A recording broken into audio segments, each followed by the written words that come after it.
Bonjour. Ça va, ma chère? Oui, ça va bien. Et vous? Oui, je suis très bien. Je suis en France pour mes amis. Ah, c'est bon. Alors, j'ai lu l'article dans les papiers. Ah oui? Quel article? Bonjour, camarades français.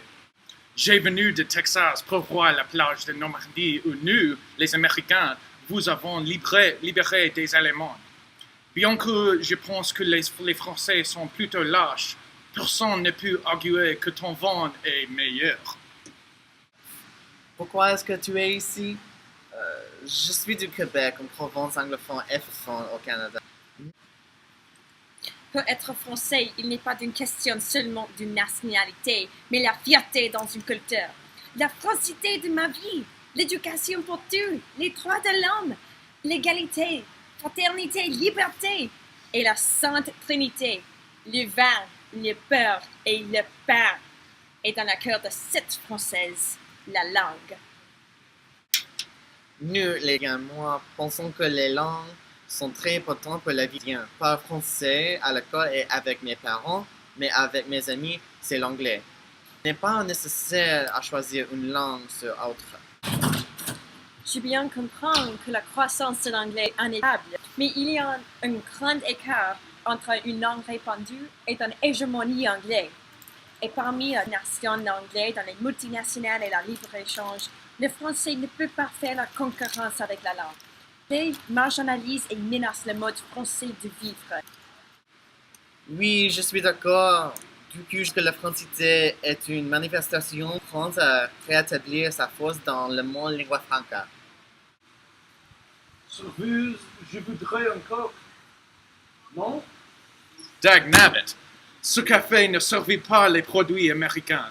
Pour cette raison, je comporte toujours mon sac américain d'urgence.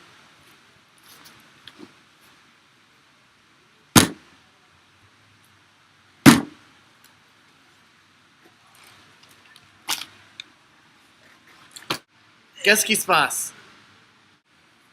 Dans ce monde mondialisé, on penserait que quand un Américain pourrait trouver un coq, c'est probablement les Français de gauche qui engendrent ces désastres. Peut-être nous avons besoin d'exporter plus de nos produits marchés et multinationaux. Qui ne veut pas des rendements? Les libres-échanges pour tous, le consommateur est toujours correct. La mondialisation, c'est une malédiction. Il devrait être une solidarité française des États-Unis. Les Américains sont très efficaces avec le commerce, mais pas la culture. De quoi est-ce que ces étudiants sur le boulevard protestent? Ils protestent les prix d'enseignement supérieur. Hein? Ils disent que les frais d'inscription, les prêts d'étudiants et l'enseignement supérieur coûtent très cher? C'est absurde! Quand j'étais jeune, je me suis débrouillé de franchir tous les obstacles dans ma voie, parfois par faire des pieds et des mains. Maintenant, on peut dire que je gagnais trop cher. Ces étudiants sont simplement trop paresseux. Aux États-Unis, si on veut être un succès, on a besoin de se serrer la ceinture et les échelons. Il s'appelle le rêve américain. Trouver un deuxième parasite.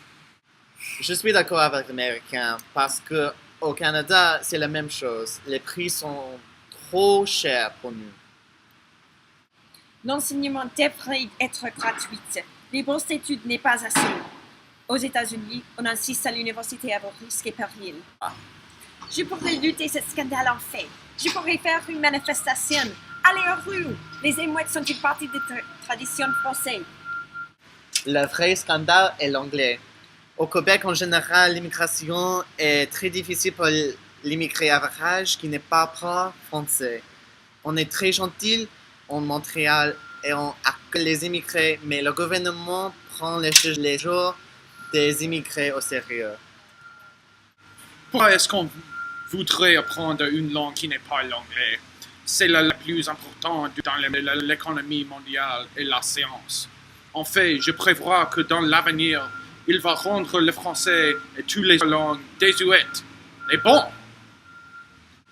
Mais plusieurs étrangers parlent français. Pourquoi ils l'apprennent dans leurs écoles, dans leurs horaires? car le français ressortit comme une langue qui s'accroche pour la durée du monde moderne parmi les autres langues et les empires. Le français est un outil, pas seulement pour le commerce ou pour les avantages d'être bilingue, mais pour être une personne cultivée et lettrée. En addition, le français est la langue et la culture du romance et l'amour. Pourquoi pas boire tous les mots et la culture? La poétrie, la musique, la nourriture, ils sont parfaits. Le café français, vous ne verrez pas une meilleure tasse dans l'entière. L'anglais est la langue véhiculaire du monde et les pays anglophones sont les plus grands pays dans le monde. L'hégémonie américaine éternelle s'assure que l'anglais deviendra la langue maternelle de tout le monde. Ceux qui veulent être prospères en commerce doivent apprendre l'anglais. Oui, je peux entrevoir ça, mais si l'anglais devrait la seule langue du monde, elle serait la pire chose pour le monde. C'est la fin de la cause de la mondialisation. Nous ne pouvons pas permettre l'anglais à affaiblir la francité du France. Les horaires devraient englober les matières qui sont enseignées dans le français, pas dans l'anglais. Je sais que l'anglais est une langue importante, mais que faire si le français a disparu du cul de l'anglais? Pas de souci, mes amis français. La force des États-Unis et l'anglais vous libérera encore comme en 1945. Mais ce temps, il sera de vous-même. USA, USA, USA. D'accord, c'était amusant, mais le temps et l'argent, comme nous disons au Texas. Au royal. Qui est cet homme? Je ne sais pas. Où vient-il?